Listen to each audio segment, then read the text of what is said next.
Bun găsit la o nouă emisiune Petreceri Noi în Centrul Vechi. Am lăsat Centrul Vechi mult în urmă, suntem la Predeal, la ieșire spre Timișul de sus. Coborâm spre Timișul de jos pe renumitele și mult îndrăgitele serpentine foarte periculoase și pe muzica uverturii la opera Wilhelm Tell de Rossini începe o emisiune dedicată Zilei Naționale a Elveției, care s-a sărbătorit la 1 august. Ne îndreptăm spre Sighișoara, unde are loc Festivalul de Muzică Academică, puternic reprezentat cu muzică din Elveția, de compozitori elvețieni și cu formații aduse din Elveția. Construită în secolul XIV pe dealul Cohalmului, cetatea Rupea ne întâmpină cu priveliștea ei majestoasă suverană. Loc de refugiu pentru locuitorii dealurilor și băilor din jur, aici s-a dezvoltat un puternic centru meșteșugăresc și comercial, cetatea găzduind în secolul al XV-lea un număr de 12 bresle. Ne continuăm drumul și, dincolo de Rupea, poposim la Hotel Dumbravă, unde, surpriză, o agapă de lăsata secului a câtorva monahi și preoți din Sighișoara se încheie cu cântece din vechime.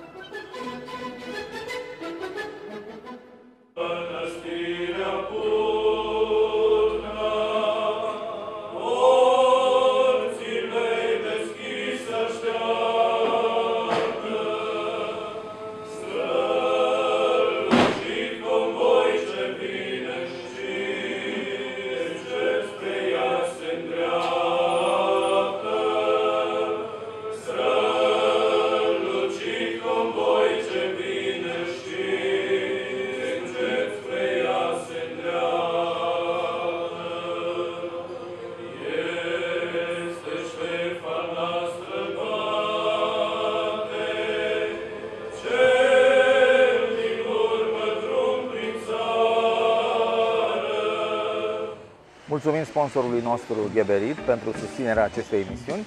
L-am invitat pe domnul Cătălin Mitroi, country manager pentru România și Republica Moldova, să ne povestească câte ceva despre istoria acestui brand.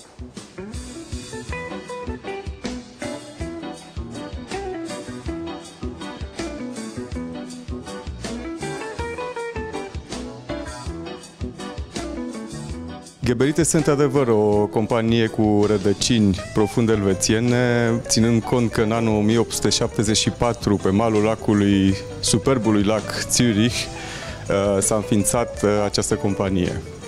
Practic o istorie de aproape 140 de ani. Care este principalul domeniu de activitate al companiei? Principalul domeniu de activitate este practic industria sanitară, domeniu în care Geberit are onoarea să fie lider european. Există două domenii, fără a intra foarte mult în amănunte, instalațiile sanitare și domeniul țevilor. Dar în România de când este prezentă? De dinainte de 1990 sau abia după? Abia după, practic s-a înființat ca reprezentanță în 2004, înainte fiind reprezentată decât printr-o singură persoană. Ce vindeți mai mult aici? Totul. E un răspuns foarte bun. Prin urmare, fiind conducătorul unei asemenea corporații aici în România, cunoașteți foarte bine modul de lucru al elvețienilor. Prin ce ați putea caracteriza modul de a funcționa al elvețianului pe care îl aveți ca partener, al Elveției în general? Vorbind despre Geberit ca o companie cu rădăcini profund elvețiene, în opinia mea, în cultura companiei s-au cristalizat niște elemente foarte puternice ale culturii elvețiene și aici voi extinde puțin cadrul.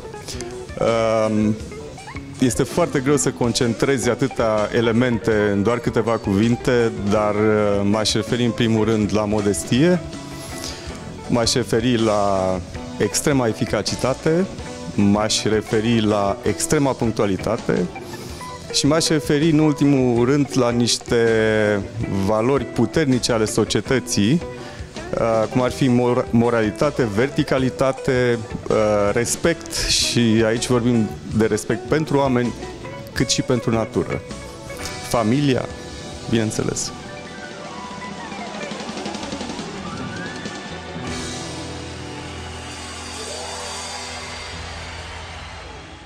Sighișoara sub ploaie, pentru un bucureștean care a durat o lună de temperaturi de 38 de grade ziua și 25 de grade noaptea, este o adevărată desfătare, ceea ce nu ne împiedică să avem un pahar de țuică în mână pe care îl palmăm ca pe un pahar de vin.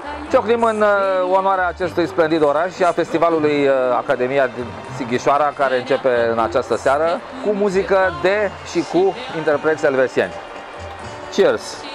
Ajungi la Sighișoara, am poposit în cetate, sus, la Hotel Sighișoara, iar în jurul nostru, în piața cetății, mișună o puzderie de turiști străini și români. Am încercat să aflăm cine sunt aceștia și am interceptat doi dintre ei. What do you think about these restaurants in Sighișoara? How do they look? I come from Italy, so I think that is quite similar. The history and the architecture and the names, the Romanian history compared in Italy. So what do you think of Sighișoara? How does it look when you come from Italy? The city, yeah. Sighișoara, yeah. I like a lot. It's very nice, and we found it is in some way quite similar to our part of Italy, that we come from the north of Italy, the Trentino part, and the countryside is very similar and close, and in some kind look same in the oldest age, and it's very interesting. Drumul ni s-a despărțit. Țara Cantoanelor are 4 limbi oficiale: germana, franceza, italiana și romanș sau retoromana. Comunitatea de limbă germană, cu centrul la Zürich, într-un oraș cunoscut drept capitala băncilor, este puternică și bogată. Din Zürich și din comunitatea germană din Elveția, dar și din celelalte, ne vin în România investitori și investiții. De investitorii vorbitori de limbă germană, nu doar din Elveția, dar și din Germania și Austria, se ocupă de 10 ani o revistă intitulată De Biz. Domnule Florian Coman, ce înseamnă De Biz? De Biz vine de la Deutsche Business, este revistă de afacere, de economie în limba germană, singura publicație în România pe limba germană pentru comunitatea de vorbitori de limba germană. Deci pentru comunitatea de afaceri cu capital german din Germania, Elveția, Austria. Corect. Există de mult? În martie, la anul, sărbătorim 10 ani de Biz, deci suntem pe piață de ceva vreme. În orice caz, vizionând frumoasele birouri ale companiei TH Management, care editează revista De Biz, constatăm o îmbinare a pasiunii pentru business și a pasiunii pentru artă. Aici suntem înconjurați de fotografii, pe celelalte încăperi am văzut tablouri. Cine este colecționarul? Colecționarul este evident domnul TH, care îi place totul ce e frumos, ce este bine făcut. Este important businessul provenind din țările de limbă germană din Europa? În România este mai important decât businessul din alte țări ale Uniunii Europene? Eu n-aș vrea să fac comparație cu businessul din alte țări aici pe teritoriul românesc, dar businessul cu capitali străini, precum din țările Germania, Austria și Elveția, face o mare majoritate din BIP-ul românesc, ca de exemplu doar companiile cu capital austriac fac 40% din BIP-ul românesc. Dacă mai adăugăm și investițiile nemțești și elvețiene, cu siguranță avem peste 50% din BIP-ul românesc care este realizat prin capital străin. Care este prezența elvețiană de-a lungul timpului în această revistă? Ce procentaj, sau dacă se poate spune, ce companii speciale sau cât de mari sunt companiile elvețiene sau cu capital elvețian care sunt descrise, prezentate și figurează în revista De Biz? Sunt. Deci Elveția este, chiar dacă este țară foarte micuță și neutră, este o țară foarte micuță cu bănci foarte mari. Cu bănci foarte mari și cu capital la fel de mare. În România activează o grămadă de firme elvețiene, precum ABB-ul, avem Heidi, cunoscut prin ciocolăți. Da. Dacă mă uit la cântar, știu la ce vă referiți. Păi sunt bune. Cum am spus și adineauri, nouă ne place totul ce este bun, totul ce este frumos, iar din Elveția vin o grămadă de chestii bune, dar și multe firme mari care aduc capital aici în țară, care fac cifre de afaceri mari, care aduc investiții, care fac locuri de muncă, care investesc în țară și deja de 10 ani de zile lucrăm foarte strâns și cu Camera de Comerț elvețiano-română împreună și avem mulți cititori din Elveția, dar și oameni de afaceri care vin din Elveția, care au activități aici în țară. Holdingul TH Management se ocupă în mai multe domenii. Avem activități precum audit. Noi oferim auditul, dar și consultanță de management, contabilitate, salarizare pentru firme mari cu capital străin, majoritar capital nemțesc sau austriac sau și elvețian. Și sunt multe firme care colaborează cu noi, care au nevoie de firme de consultanță care se pricep nu numai pe teritoriul românesc, dar și pe teritoriul lor din Elveția, Austria, Germania.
Ne aflăm în Hotel Sighișoara, într-o încăpere, Camera de Consiliu, care mi-aduce aminte de Castelul Bran, atât ca vechime cât și ca decor. Și avem în spate o frescă, am înțeles, originală. Cât de vechi este acest fold? Cât de vechi este această clădire? După toate cercetările s-a constatat că este undeva din 1500-1550 clădirea. O parte a clădirii, prima parte a clădirii datează cam din 1500-1550. Și ce destinație a avut la origine? Ea ca destinație de la construcție și până într-un anumit timp a fost casă parohială. Noi știm până în când s-a făcut județul Târnava Mare, în momentul ăla s-a făcut din ea, primăria orașului. Aha. Deci ea a fost casă parohială, după a urmat să fie primăria orașului și unde e primăria actuală era prefectura județului Târnava Mare. Hotelul Sighișoara este punctul central din piață ca și locație de cazare și un punct central și în festivalul sau festivalurile care se desfășoară aici, festivalul medieval și celelalte. Cum să vă spun, noi fiind în cetate, suntem direct implicați practic în organizarea mai multor festivaluri care se organizează în Sighișoara. Deci pot să vă spun că în Sighișoara sunt festival începând din februarie, festivalul de blues, Sighișoara Blues Festival, care e foarte renumit, un festival internațional. După aceea vine festivalul de medieval, Sighișoara Medieval, unde suntem direct în organizare implicați. Vine festivalul interetnic, festivalul fanfarelor. Deci noi trăim practic din evenimente culturale.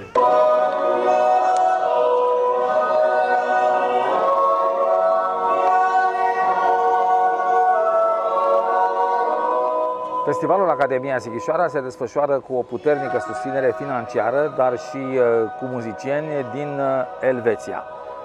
Întrucât anul acesta, 19-a ediție a Academiei Sighișoara a început chiar pe 1 august, Ziua Națională a Elveției, l-am întâlnit în piața cetății pe domnul Jean-Hubert Lebé, ambasadorul Confederației Elvețiene în România. Je dis bonsoir, merci beaucoup les visites de la stade de Sighișoara. Bienvenue, je dis ajouté. Monsieur l'ambassadeur, c'est la fête nationale de la Suisse aujourd'hui et c'est le commencement d'un grand festival musical avec une forte participation suisse ici à Sighișoara. Pourquoi est-ce que vous avez choisi la Sighișoara pour un tel événement?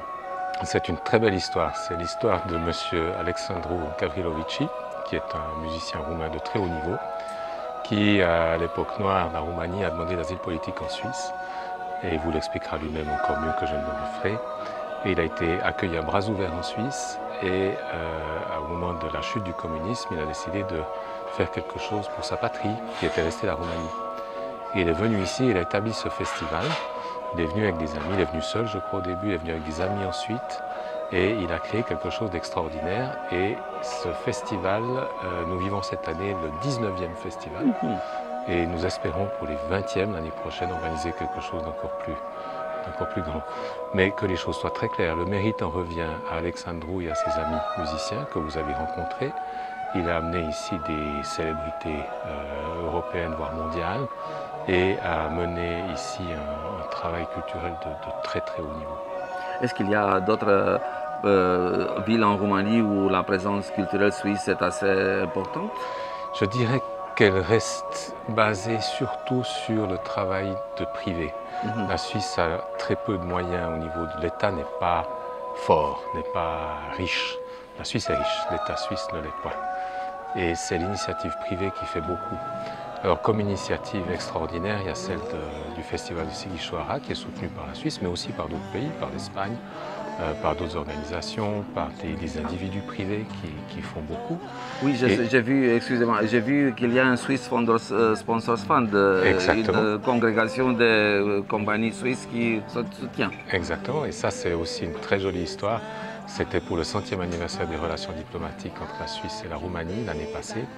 Mon prédécesseur a monté un groupe d'entreprises suisses qui ont mis de l'argent en faisant confiance à l'ambassade, en disant on va faire quelque chose ensemble. Ça a tellement bien marché qu'ils ont décidé de continuer. Et cette fois-ci, c'est quelque chose de plus large. Et grâce à eux, on a pu financer une partie très importante de la part suisse. Il y a la Pro Helvetia, il y a le fonds, le Centre culturel suisse, il y a l'ambassade aussi. Et c'est les entreprises privées qui ont donné des sous à l'organisation de ce festival. Et grâce à ces entreprises, nous soutenons des tas de petits événements ou de grands événements à travers la Roumanie. Cette année, nous prévoyons chaque mois un événement marquant, que ce soit musique classique comme ici, que ce soit jazz, que ce soit exposition par exemple de montres. On a financé avec une partie de ce fonds une exposition des montres suisses qui appartiennent au musée roumain. Nous avons aussi des activités dans le domaine de l'éducation, de la science, des échanges, enfin, c'est très vaste. Et l'idée c'est de montrer que la Suisse est comme État, comme assemblée de citoyens, un État ouvert et généreux. Et je reviens sur le fait que l'État joue un petit rôle, mais l'essentiel revient au privé. Et nous avons ici en Roumanie une école de restaurateurs d'orgue. Votre gouvernement roumain, le gouvernement suisse ne met rien dedans. Et c'est une initiative privée suisse qui forme des jeunes roumains pour restaurer les orgues que vous avez ici en Transylvanie, beaucoup. Et grâce à eux, cette tradition d'orgue peut survivre. Et ce que je regrette, c'est que justement, ce que j'espère, c'est que les Roumains prennent maintenant en charge ça, parce que c'est leur patrimoine, c'est leur trésor, et il faudrait qu'il y ait un suivi à ça. Nous avons aussi d'autres activités que nous avons en perspective, ce serait de retrouver des restaurateurs de montres. Vous avez beaucoup de montres ici, de pendules, mais quand vous regardez dans les musées, il y en a très peu qui marchent parce qu'elles ne sont pas entretenues. Vous nous dites ça parce que vous êtes aussi très connu collecteur de Je ne montres. suis pas connu collecteur de montres. C'est vos amis journalistes qui racontent des histoires. J'ai quelques montres et j'ai quelques pendules que j'aime bien et que je montre. Et quand les gens viennent à l'ambassade, naturellement, ils voient des pendules et des montres. Alors ils en rajoutent un petit peu. Mais... Et que vous prenez le lundi pour le faire. Non, c'est le week-end. C'est le week-end, c'est le samedi. Il faut du temps. C'est pas quelque chose que vous pouvez faire en 2 minutes. Cu ocazia Zilei Naționale urez Confederației Elvețiene și, din punctul meu de vedere, minunatului popor elvețian un din inimă și sincer la mulți ani.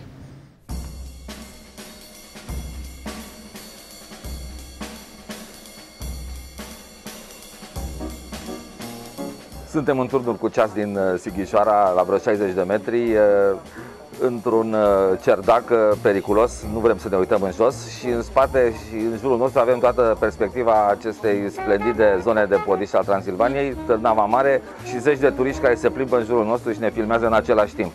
Ne-am oprit în cerdacul turnului ceasului din Sighișoara, lângă plăcuța pe care scrie București 221 de kilometri. Ca să vedeți cât de mult am lăsat în spate centrul vechi, de unde transmitem de obicei, ne-am suit aici ca să vedem cum ajungem la București sau pe partea cealaltă la Tokyo sau pentru cine dorește la Viena sau Budapesta. Africa de Sud nu figura. Cu aceasta încheiem primul act al periplului nostru prin Sighișoara. Urmează să revenim pentru că o cafea cu Vlad Țepeș la masă nu trebuie ratată în episodul viitor. Până atunci, la revedere!